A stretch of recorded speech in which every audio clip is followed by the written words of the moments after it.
Sergeant Central. Thank you, Sergeant check. Negative K, nothing further. Thank you, Sergeant check. 18 Sergeant Central. Thank you, Sergeant check. Negative K, nothing further. Just Teri Jendusa-Nicolai in the corner. Sergeant Central. Thank you, Sergeant check. We've got a code 187. Officers on the scene.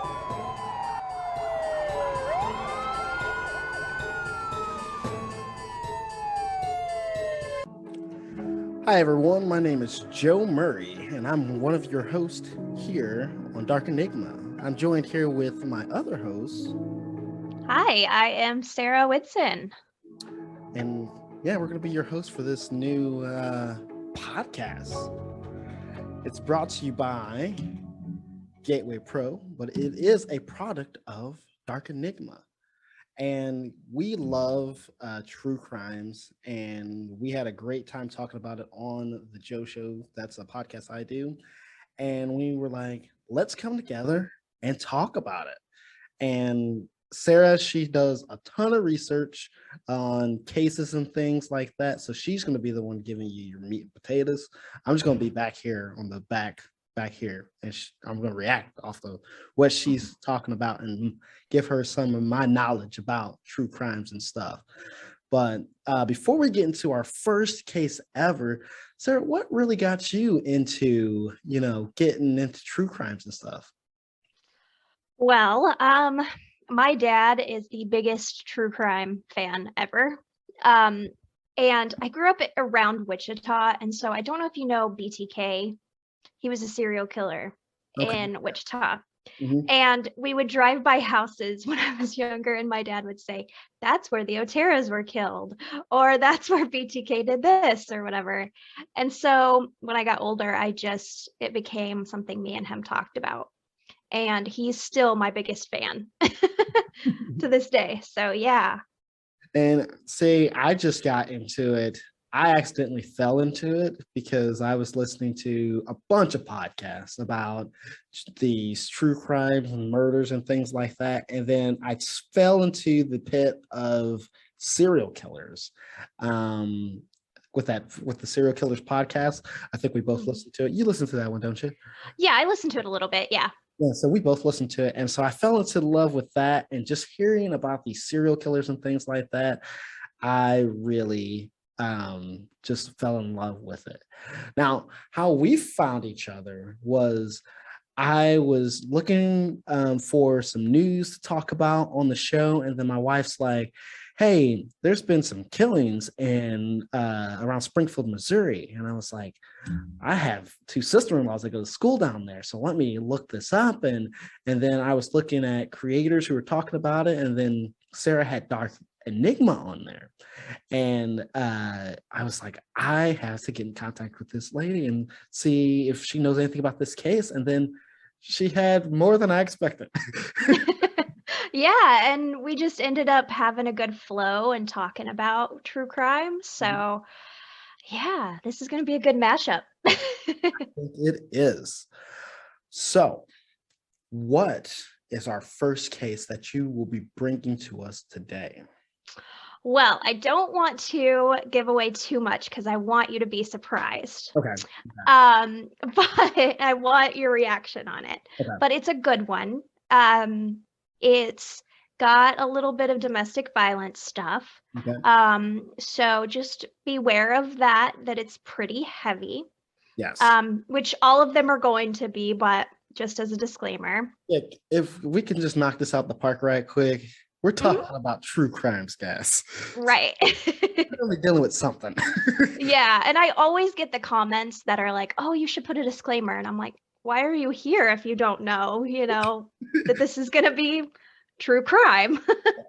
We are dealing with crazy people who do crazy things. So this is just the first and only disclaimer on this show. Hey, if you're listening to this show, there's going to be some messed up stuff on here. So if you're 13 and under, get off. Yes, for sure. Yeah. But this case is really good. It's kind of uplifting in a way. Okay. So that's my first hint. Okay. So are you ready to get into it? Do you want me to talk more about it, or are you ready? I'm ready. Let's go. Okay. All right. So this is the case of Teri Jendusa-Nicolai. Okay.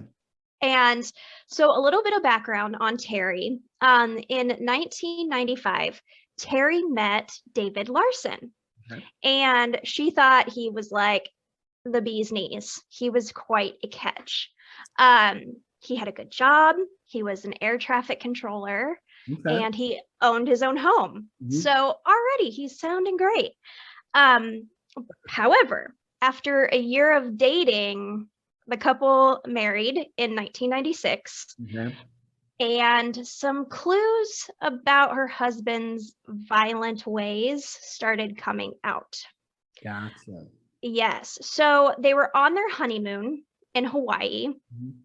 and they had a fight, which all couples do.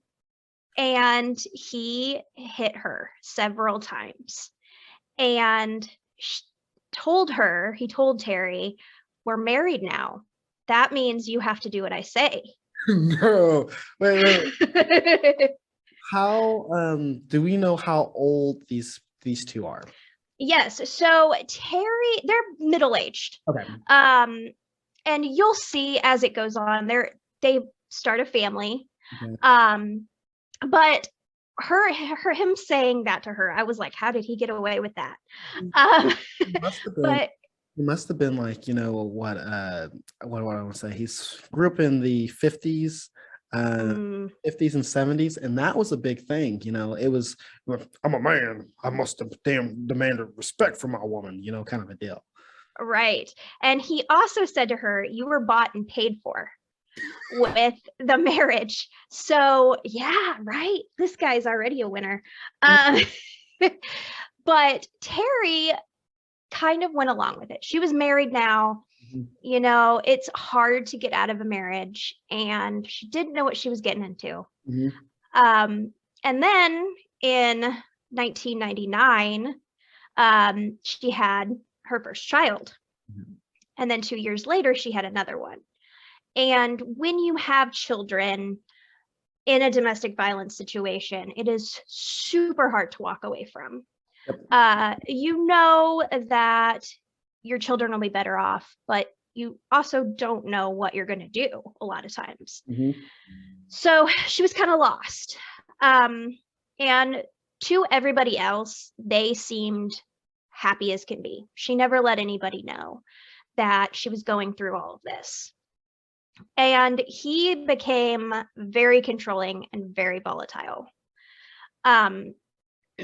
She said she stayed in the relationship because she thought she could change him, which a lot of women Yes. think. Yep. I was just going to say that's how most ladies think. Yeah. They think, you know, I'll be the one that changes And him. they also do think too that when you have kids that the abusive partner will change because of the kids, that children are involved now too. Right. And a lot of times they don't care. No. Sometimes it'll lead to child abuse. Mhm. It didn't in this case, but it can. So in November of 1999, Teri had had enough. Yes. And she was ready to file for divorce. So she knew that it was going to hurt her daughters, but she knew she had to. Mhm. So she basically split the time with her daughters and she lived somewhere else. They had joint custody, which is always tricky because sometimes you don't want your child to go with an abuser. Yeah. You're scared for your child like you were scared. Mhm. So she was having a really hard time. But she went on with her life. She started dating another guy. And she was trying to get full custody of her girls, Mhm. her kids.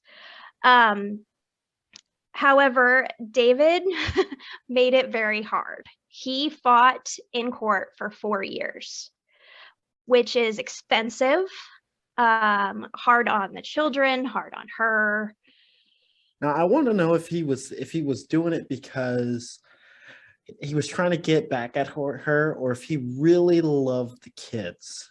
But Right. because usually in a situation like that, it would be one of those things where it's like, you know what, this woman's supposed to respect me and everything, and her taking the kids, I'm not having that. So I'm gonna do this to her, kind of a deal.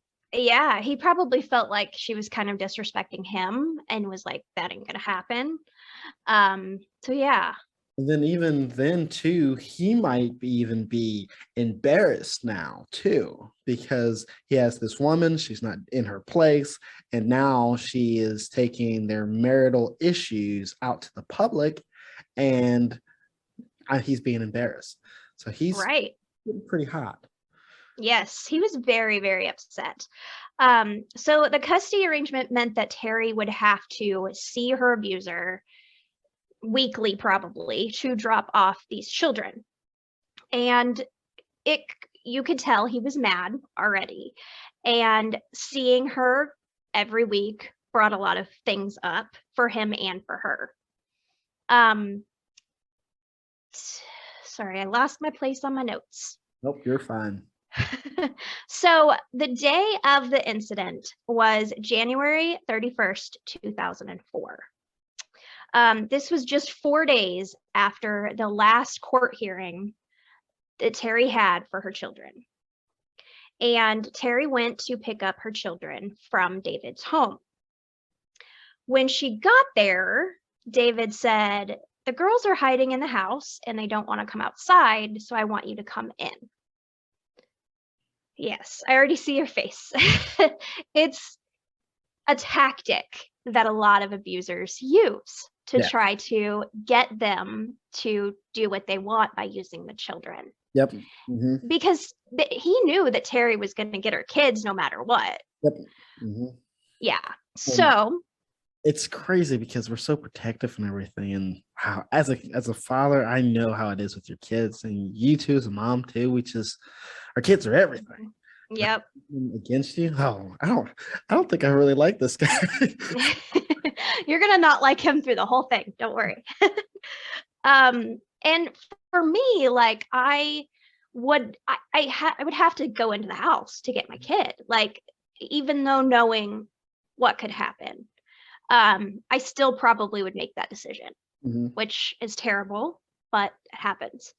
And Teri knew something was wrong. He didn't ask her to go in a lot. And so she knew right away there was alarm bells, but she went in. And as soon as she got into the house, she knew that this was going to be bad. She was in the house when he attacked her.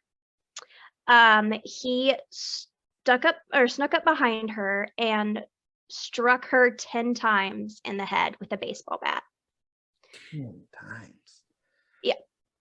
So he was extremely angry, and this was kind of his opportunity to get back at her in his mind. And what's very sad is the kids were probably there. The kids probably saw most of what happened. Now, see, I thought, I don't know if I'm getting ahead of things, but I thought when he told her to come in, I was thinking to myself, he didn't kill the kids, and he's kind of using them as a pawn. And right. That's anxious. So, all right. You're wrong. You're wrong. The kids turn out fine. But that's actually very typical.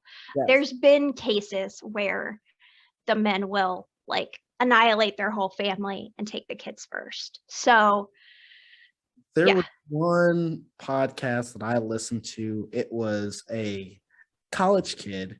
He needed some money, and he took a daughter of a rich guy, right?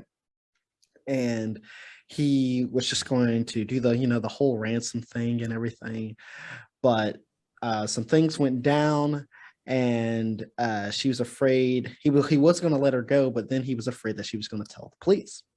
So he Right. picks up the ransom note. The rich guy pays him the ransom note, but he had killed the daughter 2 days before. And it's just like, you guys couldn't have waited. And so yeah, it's one of those things. I thought that's what I thought was happening. I thought he was using her as a ploy, or using the kids as a ploy, and then she would come in and then they were already gone. Kind of Right. almost lost. Yeah, and lucky for Terry that didn't happen, because she would have lost her children. But she now is in a bad situation Yes. because he has complete control over her. And at this point, he covered her mouth and nose and was trying to get her to stop breathing. Mhm. And she knew not to completely fight him. Mhm. She in her mind was like, okay, I've got to breathe and act like I'm dying Yep. so that he'll stop. Yep. And And so he, go ahead. that's one of those things too that I, as a person, I'm just like, when this is going on, why don't people play that, or and try to. So she was very smart in this case, because that's something that a lot of people don't do. Well, I can't really talk because I have never been attacked like that before. Yeah. It's not the first thing that comes to your mind. So Right. yeah, we have to give props to her for quick thinking on her toes.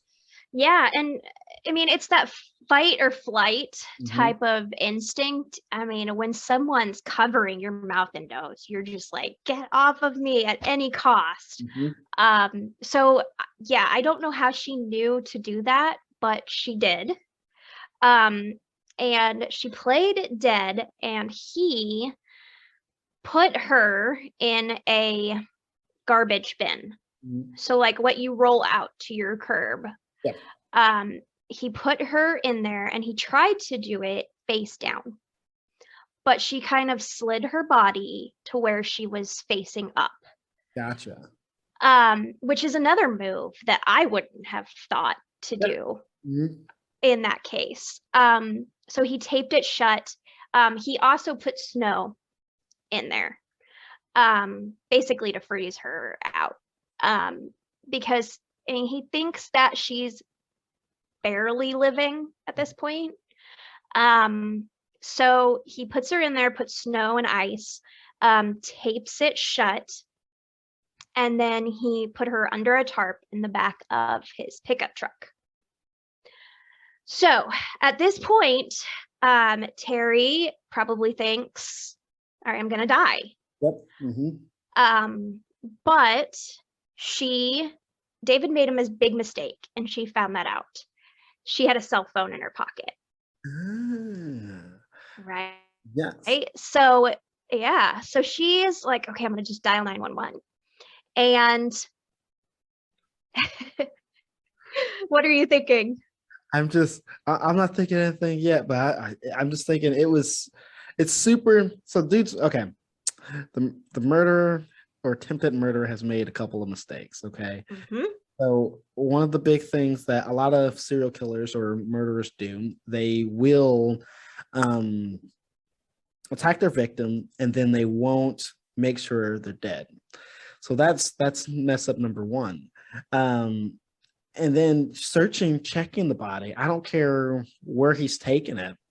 Just you need to make sure she's dead, and then you also need to make sure that she doesn't have anything on her, just in case she was alive. And that's one of the things I was talking about when we first started talking about the podcast. We were talking about if you're gonna do something like this, you gotta do it. Make sure all your boxes and everything are checked. But I think, again, like we were talking about earlier in this show, he probably, I don't know if this was premeditated or anything, but from the looks of it, it was just something that he did happen on the fly. And he probably didn't think stuff out all the way. And this might be his first attempted kill. So he might not even be thinking about all that. But Right. we've heard too many, stories about. So we're like, no, guy. Yeah, we're the experts. So we're like, you're doing everything wrong. Yep. But luckily for Terry, he did. Yes. And I was thinking, writing this case, I was like, I wonder if he got interrupted in some way. Mhm. I don't know if the kids came in. Yes. I don't know if he got scared, thinking, oh my gosh, I killed her. Now what do I do? Mhm. But it seems to me like he didn't plan it completely. Mhm. And he got spooked. Yeah, because it's kind of frantic. It's kind of because I could see him doing all this really fast. Like he hit her with a baseball bat. She's lying on the floor, and then he's like, "What do I do now?" So now he Right. goes outside, gets some snow, put her in a bag. She doesn't go in the way she doesn't go in the way he wants her to go in, and then he's I can see him taping it up really quick and then throwing her in the back of the truck. And I can see in him 10 minutes getting all this stuff going, and now he's running down the road. Right. Yeah. So it's getting tense. So Terry now decides she's going to breathe Mhm. and try to call 911. And I will say, I have heard the 911 call, Mhm. and you can't find it a lot of places. Gotcha. But this 911 operator was horrible. Mm. And I don't say that a lot because our 911 operators are amazing. Mhm. This one was not. She kept saying, like, stop breathing so hard and just tell me what's happening. Gotcha. And yeah, and Early she was, 2000s when this was? yeah. Huh. And we find this sometimes in true crime, is these 911 operators are burnt out Yeah. and they don't respond correctly. But I think the 911 operator thought it was a prank Mhm. and ended up hanging up on Terry. Huh. Yeah. So she calls back again and got a different 911 operator. Okay. This one sends dispatch to his house. And as Terry is in the back of the truck, she hears the police coming. Mhm. And she's like, all right, I'm saved. I'm good. And then the car moves and she's gone. He drove away. Gotcha. And so she tries to call 911 a couple times. It never connects. Mhm. And he ends up taking her to a storage unit. Okay. He puts the trash bin with Terry inside with the snow in this storage facility and drives away. Now, this whole time he had Terry in the truck, he also had his girls. Gotcha. So Yeah. girls are now transporting. Now I also missed the fact too earlier. She's in the trash bin, not in a trash Mhm. bag. Because I was thinking, why don't you just scratch out? But in the trash bin. Okay, gotcha. Right. The big plastic bins. Yes. Mhm. And it is taped shut, and she tries to open it. The 911 operator does say, can you see anything? And she says, I can't get out of where I am. Mhm. And so she's panicking. Yep. And at this storage facility, he drops her there, and he ends up taking the girls to a daycare and just going to work Huh.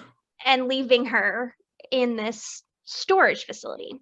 Now, in his mind, right, you're shaking your head again. I think in his mind, he thought she would just die if she didn't. Mhm. If she wasn't already dead, she was going to die. Yeah. She'd freeze to death, Mhm. or But see, here's my thing. Wouldn't you want wouldn't you want it to be sealed and done before you went off and did everything? Like, you would, yes. can you imagine this running through your mind? Did she die? Is she dead? I would have been like, I'm at work. What if somebody says, hey, Bill, what's in the garbage can in your truck? It's like, what are you gonna do? I mean, it's like, I don't know. This guy's dumb. Very, very dumb, yes. And at this point, the police are at his house. Okay. They don't even know that she's in the storage unit. And Terry's phone at this point is dead. So she's just in this storage unit. There's below freezing temperatures overnight. And she's just trying to survive. And she was badly beaten. That snow was in her feet, so she couldn't feel her feet anymore. And she heard a police officer. So now again, she's like, oh, I'm saved again. And he had traced a storage unit card in David's house and was like, maybe she's here. And they just took a chance and ended up hearing her screaming from the outside. So she ended up surviving this whole ordeal. That's fantastic. It is fantastic. She was alive. She badly beaten. The cops said she was pretty much unrecognizable. And the fact that she was even, I was just thinking about this, the fact that she was even alive, because you said that she was hit with a baseball bat 10 times. Right. So, I mean, the fact that she even survived that, and then you've got to think about being put into this garbage can, because it's not spacious. Right. That snow, she's crouched up this whole time. Not only did she probably lose feeling in her legs from the snow, but then you also in that position too. She's just a trooper, and then still have enough life to scream and yell after hearing the police officers at the storage unit. She's my new hero. I know, right? So she had frostbite on her toes and ended up losing some toes. And doctors said that she would be lucky if she lasted 1 more hour. She was so close to death that it wouldn't have been possible. And interesting to me was that the doctors also said what saved her life was being upright. Because if he would have done what he wanted to do, she would have been upside down and she wouldn't have survived. The blood gets to her head, and that's just crazy. I know. She ended up being very, very lucky. Yes. So unfortunately, she had found out that she was pregnant a couple of days before this. Gotcha. And she did lose the baby. Wow. And when they went to court, the lawyers was like, let's try to get him for killing the baby as well. They did not succeed in that.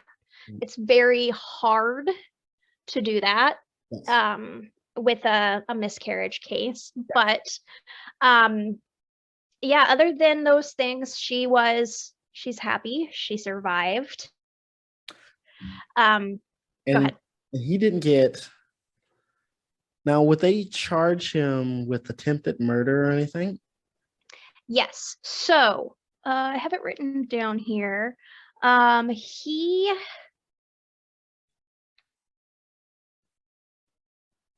Sorry. You're fine. I can't find it.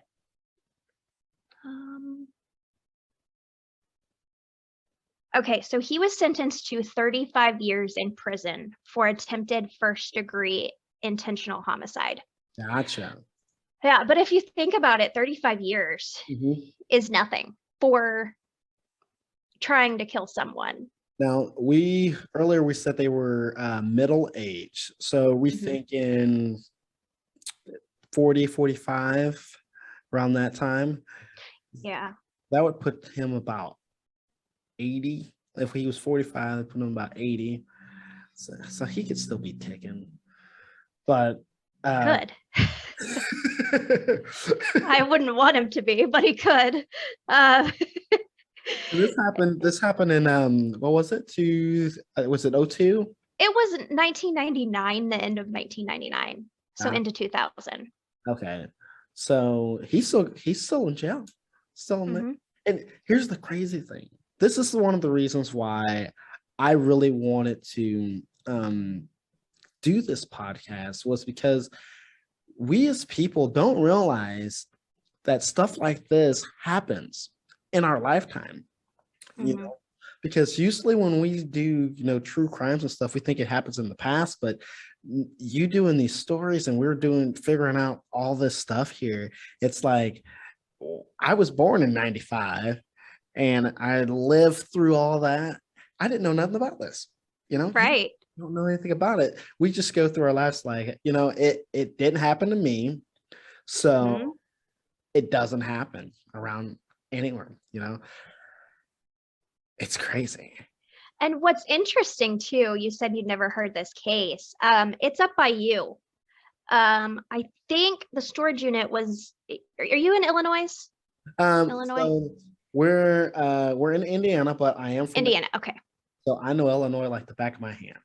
Yeah, it was right across the border into Illinois, and I'm not sure which neighboring state she was from. I should have wrote that down. But as I was researching, I was like, oh, I wonder if he does know this case. Yeah. See, the thing about Illinois is like Chicago, there's so much that happens up there. We're kind of like blinded to stuff, It's like there's a shooting that happened. Chicago, there was this that happened. St. Louis is 2 hours away, We were kind of stuck in the middle in Springfield. That what would happen. So we had like St. Louis, Chicago, and then they dealt drugs. So then we would get a lot of crime and murders because Springfield was the middle point. And right.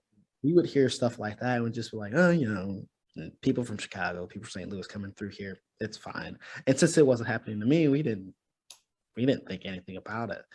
But it's just crazy that stuff happens in our lives like this story and we don't know anything about it. And I am interested to hear so many more stories. Hi guys, I just wanted to say I hope you enjoyed this video. If you like any of the content for Code 187, please click that subscribe button, that like button, that share button. Help us out, help us grow. You can find us on your favorite podcast platforms. Check us out on there. Give us some ratings. Tell us what you think.